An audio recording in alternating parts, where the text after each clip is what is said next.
Abra sua Bíblia comigo, por gentileza, no livro do profeta Zacarias, capítulo 3. Profeta Zacarias, capítulo 3. Nós vamos ler do verso 1 ao verso 7.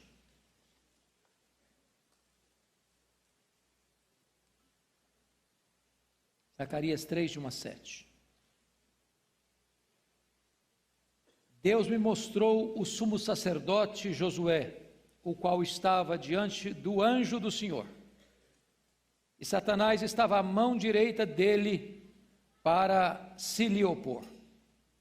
Mas o Senhor disse a Satanás: o Senhor te repreende, ó Satanás. Sim, o Senhor que escolheu a Jerusalém te repreende. Não é este um tição tirado do fogo? Ora, Josué, trajado de vestes sujas, estava diante do anjo. Tomou este a palavra e disse aos que estavam diante dele: tirai-lhe as vestes sujas. A Josué disse: eis que tenho feito que passe de ti a tua iniquidade, e te vestirei de finos trajes. E disse eu: põe-lhe um turbante limpo sobre a cabeça. Puseram-lhe, pois, sobre a cabeça um turbante limpo, e o vestiram com trajes próprios, e o anjo do Senhor estava ali.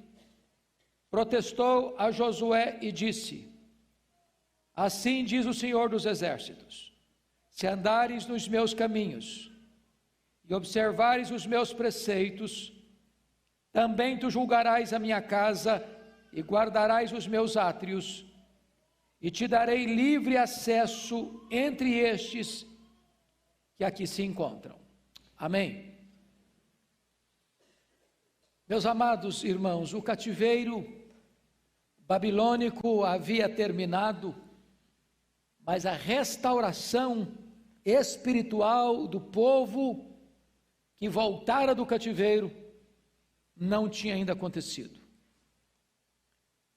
O povo voltou para Jerusalém, mas não voltou-se para Deus. Eles estavam até fazendo a obra de Deus, mas não da maneira que agradava a Deus. Você lê no livro de Esdras, capítulo 4, aliás, capítulo 2, versos 36 a 39, que os mais de 4.000 sacerdotes que voltaram sob a liderança de Zorobabel encontravam-se em estado deplorável. A construção do templo tinha sido iniciada, mas interrompida, seja pela oposição dos vizinhos, seja pela falta de recursos, seja pelos escombros que se espalhavam pela cidade, seja pela fraqueza moral da liderança, tanto do sumo sacerdote como do governador Zorobabel. Os sacerdotes que não tinham seu sustento foram para os campos trabalhar na lavoura, e a casa de Deus estava desamparada. Mais tarde, na época de Malaquias, a situação era pior ainda. Os sacerdotes desonravam a Deus, a mesa de Deus, havia divórcios, casamentos mistos, e Deus disse que estava amaldiçoando as bênçãos daqueles sacerdotes. Mas agora, a despeito desse quadro, há uma promessa aqui de restauração, de recomeço, que traz esperança para você e para mim nesta manhã. A cena que nós acabamos de ler parece-nos até mesmo a cena de um tribunal. Aqui tem um réu, é Josué, o sumo sacerdote. Ele está culpado diante do juiz para ser julgado. Aqui encontramos o acusador, Satanás, que se opõe a Josué, conhecendo os seus pecados. Aqui tem um advogado de defesa, o próprio anjo do Senhor. O próprio Senhor usa argumentos irresistíveis em sua defesa. Deus o escolheu e Deus o resgatou. E aqui tem uma decisão, uma sentença, a justificação e a santificação. Eu queria então tratar desse assunto com você à luz dessa passagem, a restauração de Deus na nossa vida. Primeiro, vejamos a necessidade dessa restauração. Olha comigo o versículo 3, o pecado do sacerdote. Está escrito o seguinte aí em Zacarias 3, versículo 3. Ora, Josué, trajado de vestes sujas, estava diante do Senhor. Preste atenção que o altar não é lugar para vestes sujas. Deus não está apenas interessado que nós façamos a sua obra. Deus está mais interessado em quem nós somos do que no que nós fazemos. A vida com Deus precede trabalho para Deus. Não é possível fazermos a obra de Deus a não ser que nós sejamos purificados, transformados, perdoados e restaurados pelo próprio Deus. Talvez uma das grandes dificuldades que você e eu temos é nos acostumarmos com as coisas sagradas. Nós estamos numa rotina do sagrado, na dinâmica do sagrado. De repente as nossas vestes ficam sujas e nós continuamos fazendo a obra de Deus. Isso me lembra do profeta Isaías, que distribui uma série de ais à sua volta. Ai dos que se ajuntam casa a casa, ai dos que se entregam à bebedice, ai dos que vivem na iniquidade, ai dos que chamam o bem mal e o mal bem, ai dos que são sábios aos seus próprios olhos, ai dos que são heróis para beber bebidas misturadas. Mas quando ele entra na casa de Deus e tem uma visão da santidade de Deus e da glória e da soberania de Deus, ele diz: ai de mim, ai de mim. Eu sou um homem de lábios impuros, eu habito no meio de um povo de impuros lábios. Josué estava no templo, Josué estava no altar, Josué estava orando pelo povo, mas Josué estava com as vestes sujas. Hoje você e eu somos uma raça de sacerdotes, Deus requer de você e de mim a vida limpa. Está escrito na Bíblia: em todo o tempo sejam alvas as tuas vestes e não falte o óleo sobre a tua cabeça.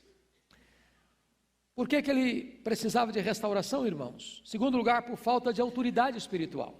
Olha comigo o versículo 5. E disse eu: ponha-lhe um turbante limpo sobre a cabeça. A ideia de turbante traz a ideia de autoridade. Ele não só apenas estava com roupas sujas, ele estava com um turbante sujo. E quando o texto diz que o sacerdote, o sumo sacerdote estava com um turbante sujo, significa que a autoridade dele espiritual estava comprometida. Ele estava ficando desqualificado para o seu trabalho. Porque esse é um fato, o pecado rouba de nós esta autoridade espiritual. Rouba de nós o vício espiritual, a alegria espiritual. Fazer a obra de Deus com turbante sujo, com vestes sujas, é nos colocar à mercê do ataque frontal de Satanás, que se nos opõe e nos acusa. Mas em terceiro lugar, irmãos, ele precisava dessa restauração, não apenas porque estava com vestes sujas e turbante sujo, mas também por causa da oposição de Satanás. Olha o versículo 1 comigo. Deus me mostrou o sumo sacerdote Josué, é uma visão, o qual estava diante do anjo do Senhor, e Satanás estava à mão direita dele para se lhe opor. Em outras palavras, Satanás estava se opondo à pessoa mais importante no contexto religioso de Israel, o sumo sacerdote. Satanás estava se opondo no contexto mais sagrado, no altar de Deus. Satanás estava no lugar mais estratégico, do lado direito dele, na hora mais importante, quando ele estava orando pelo povo. Eu estava conversando certa feita com um líder religioso, e ele, um tanto quanto arrogante e ao mesmo tempo ignorante, disse: ah, pastor, negócio de pensar no diabo, Satanás, isso é besteira. Satanás não passa nem perto de mim. Satanás não ousa chegar perto da minha igreja. Pois a Bíblia diz que ele não só chega, não só entra, mas ele sobe ao púlpito e fica do lado direito daquele que está ministrando para opor-se. Nós não podemos ignorar os desígnios de Satanás. Ele se opõe à obra de Deus. Ele é um adversário que conhece, investiga, perscruta a nossa vida. Depois de Deus, talvez ninguém nos conheça mais. Buscando flancos abertos, brechas na nossa vida, para nos acusar, para nos atacar, para nos humilhar, para nos trazer vergonha e opróbrio. E o texto está dizendo que ele está lá,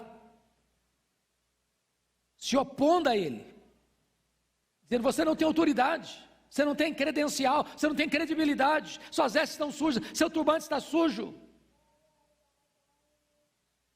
Meus amados, até mesmo quando nós estamos vivendo uma vida certa com Deus, o diabo nos acusa, como fez com Jó. Porventura Jó, debalde, teme a Deus?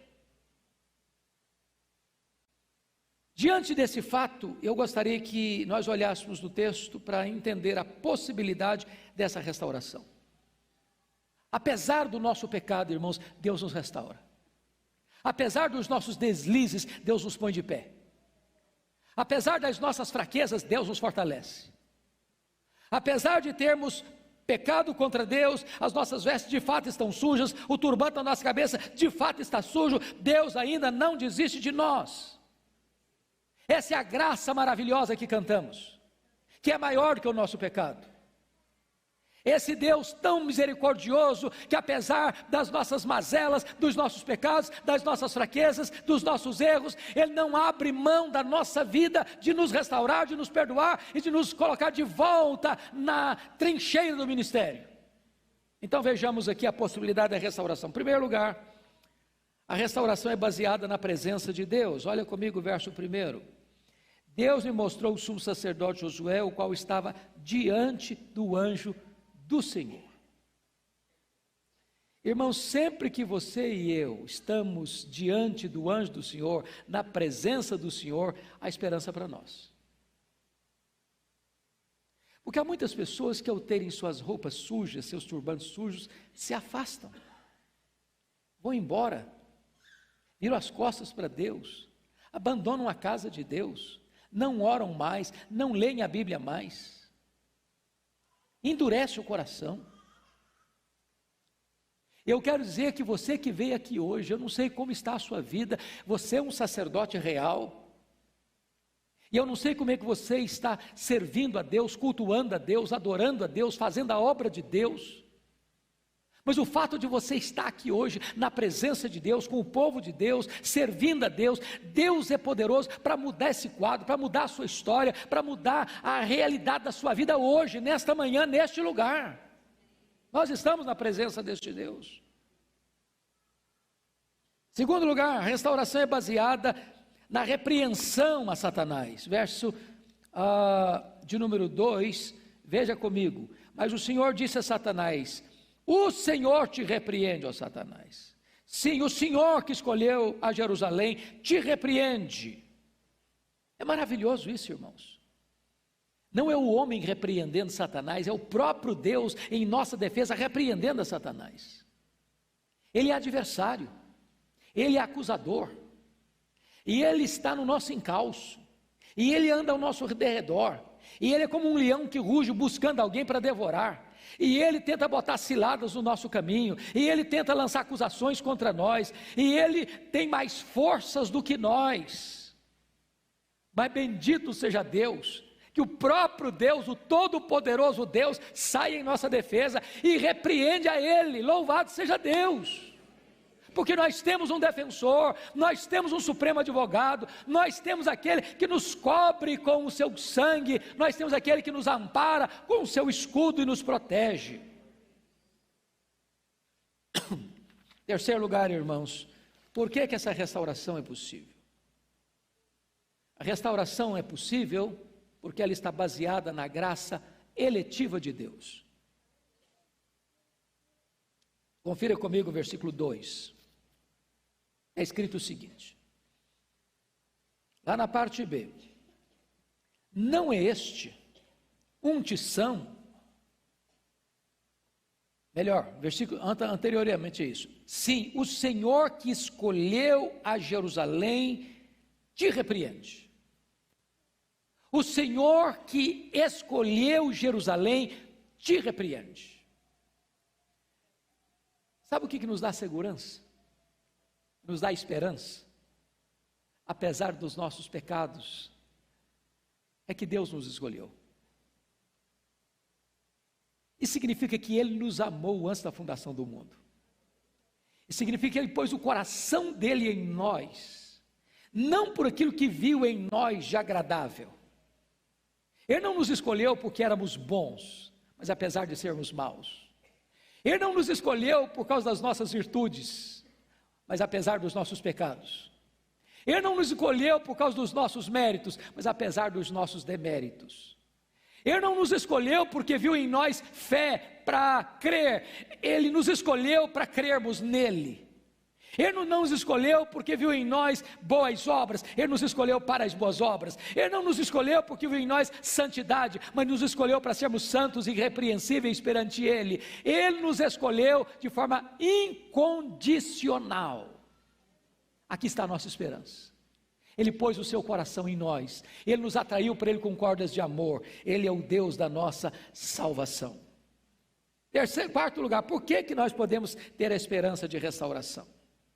Quarto lugar, porque a restauração está baseada no resgate divino. Esse versículo 2, na parte final, diz assim: não é este um tição tirado do fogo? Eu pergunto a você que talvez teve a experiência de viver como eu, numa região rural, antes do fogão a gás, fogão a lenha,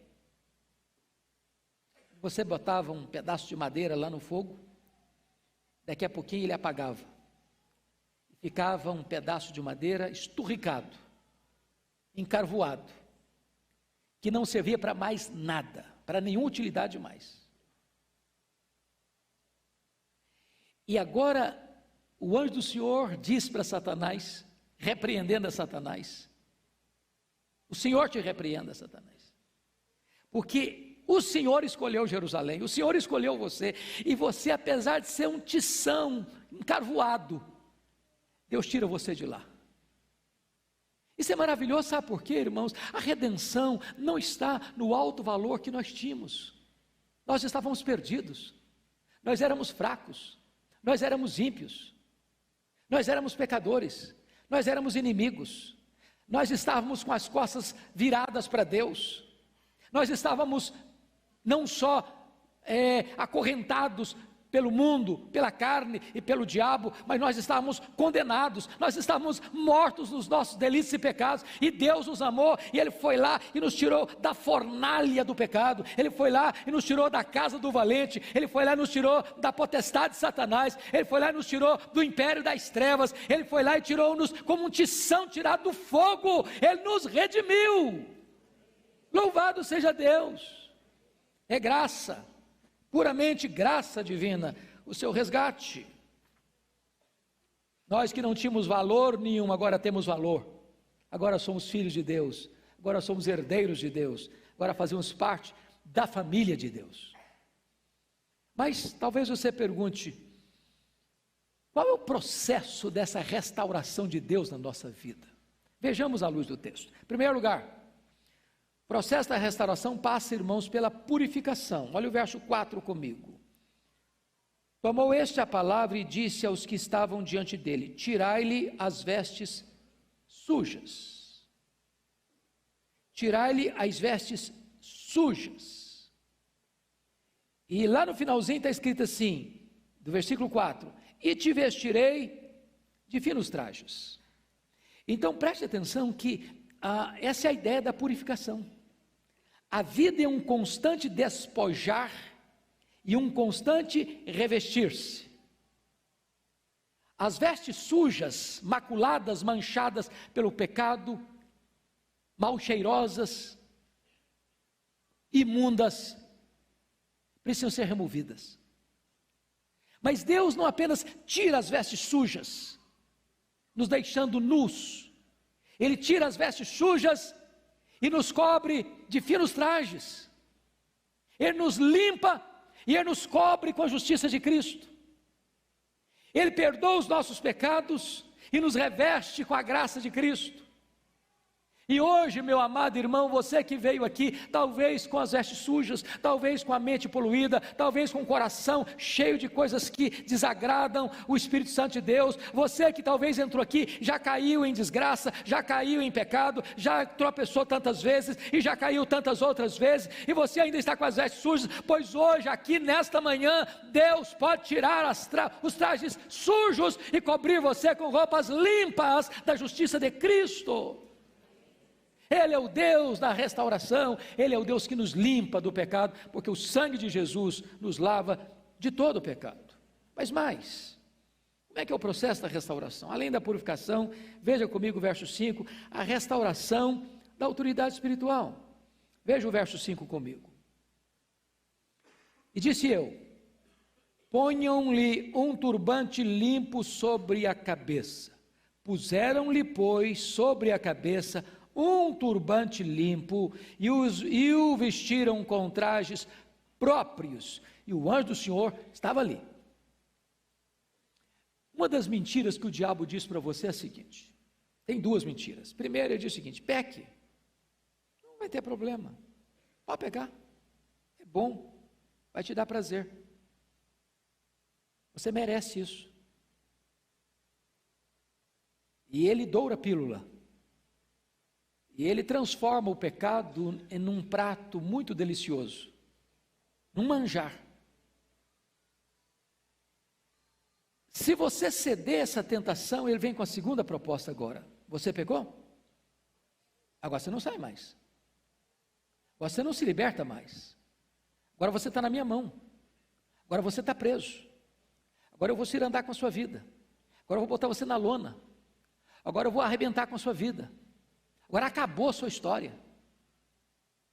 E quantas pessoas, meus irmãos, que apesar de terem caído, se sentem que não tem mais jeito, andam cabisbaixas, derrotadas, fracassadas, porque acham que não tem mais jeito de voltar ao primeiro amor, de retomar a caminhada com Deus, de serem recuperadas e restauradas espiritualmente, de experimentarem aquilo que um dia experimentaram lá atrás, no começo da sua caminhada com Deus. Pois o texto está nos mostrando que Deus é poderoso para restaurar a autoridade espiritual do sacerdote. Eu vou botar um turbante limpo, eu vou colocar roupas e trajes próprios, você vai retomar aquilo que você teve antes, porque eu sou o Deus da restauração. É a história do pródigo que volta para a casa do pai, maltrapilho, sujo. O pai diz: pode tirar essas roupas, vamos botar roupa limpa, vamos botar sandália, vamos botar anel, vamos fazer uma festa, vamos celebrar. Esse filho estava perdido, esse filho foi achado, esse filho estava morto, esse filho reviveu. Vida nova daqui para frente. É a história de Pedro, que negou Jesus, que fugiu de Jesus, que foi fracassado e derrotado, e Jesus vai ao encontro dele, e pergunta: Pedro, você me ama? Você me ama? Pedro, você me ama? Então Pedro, pastorei as minhas ovelhas. Então Pedro, cuida do meu rebanho. Então Pedro, eu estou voltando e devolvendo a você o cajado de pastor. Esse é o Deus que restaura a autoridade espiritual. Mas tem uma terceira coisa, irmãos, processo da restauração, que é o perdão dos pecados. Olha o versículo 4 comigo. Na parte B, está escrito assim: a Josué disse: eis que tenho feito que passe de ti a tua iniquidade, e te vestirei de finos trajes. Oh, amados irmãos, o nosso Deus é o Deus que perdoa pecados. E se Deus não perdoasse pecados, nós estaríamos destruídos. Destruídos. Porque não há homem que não peque. Mesmo os líderes, o sumo sacerdote, aquele que devia estar na presença de Deus, diante do povo, intercedendo pelo povo,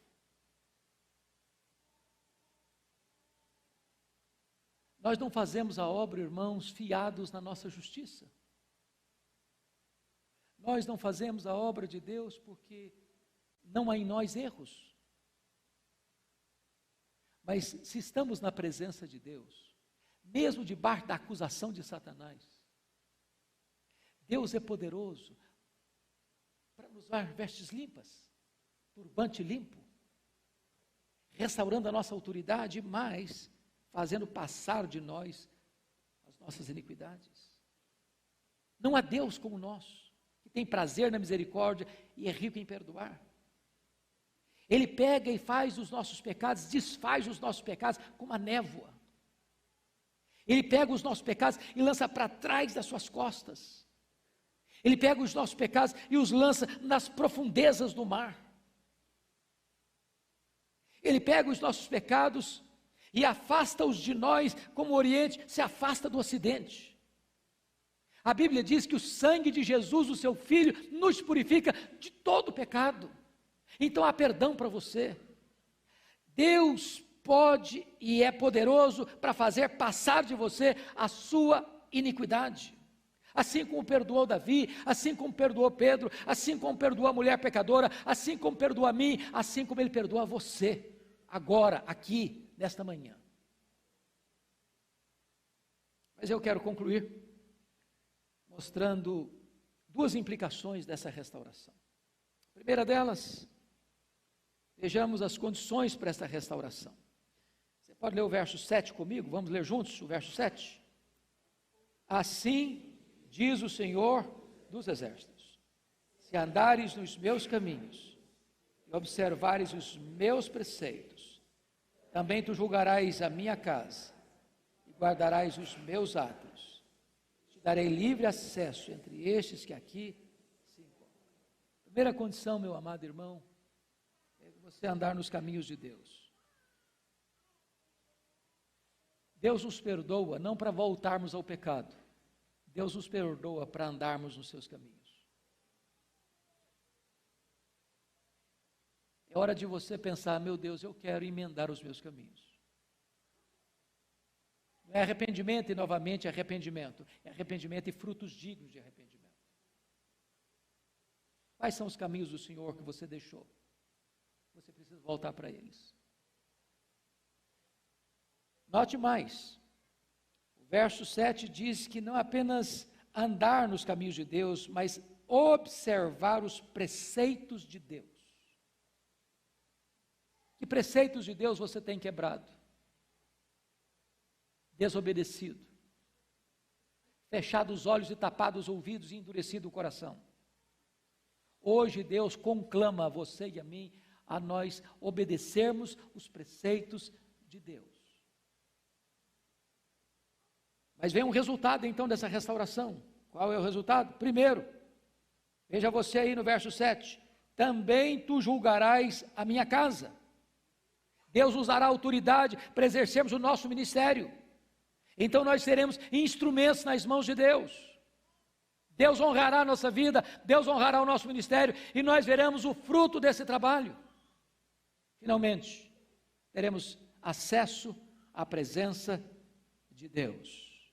Porque está escrito: e te darei livre acesso entre estes que aqui se encontram. Irmãos amados, talvez a maior necessidade sua e minha hoje, nesta manhã, é conhecermos essa intimidade de Deus, é termos livre acesso à presença de Deus, é estarmos face a face com Deus, é nos deleitarmos em Deus, é entender que Deus é mais importante do que a obra de Deus, de que estar com Deus é mais importante que fazer a obra de Deus, porque fazer a obra de Deus decorre de estarmos na presença de Deus. Como é que o texto termina? Esse texto de Zacarias capítulo 3, você vai perceber que ele começa a falar no verso 8, eis que eu farei vir o meu servo, o renovo. No verso 9 ele diz, porque eis aqui a pedra que pus diante de Josué. E ele está mostrando para nós aqui que tanto o renovo quanto a pedra são figuras do Messias, figuras de Jesus, nos apontando para Jesus.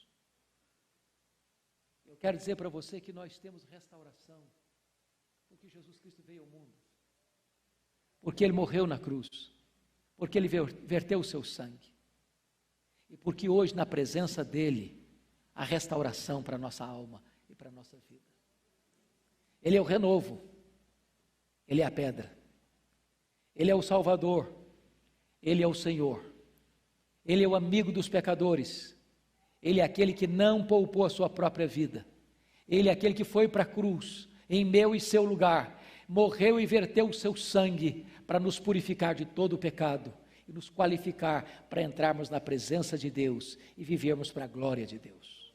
Eu quero convidar você a ficar em pé. Nós vamos orar ao Senhor e dar graças por tão grande salvação, por tão copiosa restauração espiritual. Nós te adoramos, ó Deus, porque Tu és o Deus da nossa salvação. Tu és o Deus da nossa restauração. Mesmo quando caímos, falhamos, fracassamos, mesmo debaixo da acusação frontal de Satanás, mesmo diante das nossas fraquezas e mazelas, Tu não desistes de nós. Tu nos resgatas, Tu nos perdoas, Tu nos restauras, Tu fazes tudo novo na nossa vida, Tu nos dás a chance de nos levantarmos e continuarmos a caminhada da vida cristã. Se nesta manhã, Deus, há alguém aqui desviado do Evangelho, que este coração seja tocado por Tua graça a retornar para a Tua presença. Se alguém aqui está em pecado, Senhor, promove o arrependimento para a vida e perdoa e restaura esta vida para a glória do Teu nome. Se alguém está aqui, meu Deus, que ainda não conhecia o poder da Tua graça, a grandeza do Teu amor, que haja salvação nesta casa, nesta manhã, para a glória do Teu nome. Nós estamos na Tua presença e nós precisamos ser curados, nós precisamos ser perdoados, nós precisamos ser libertos, nós precisamos ser restaurados por Tua graça. E nós oramos com gratidão e louvor, porque Tu nos escolheste, e porque Tu nos remiste, e porque Tu nos cobres com vestes alvas da justiça de Cristo. Bendito é o Teu nome, em nome de Jesus. Amém.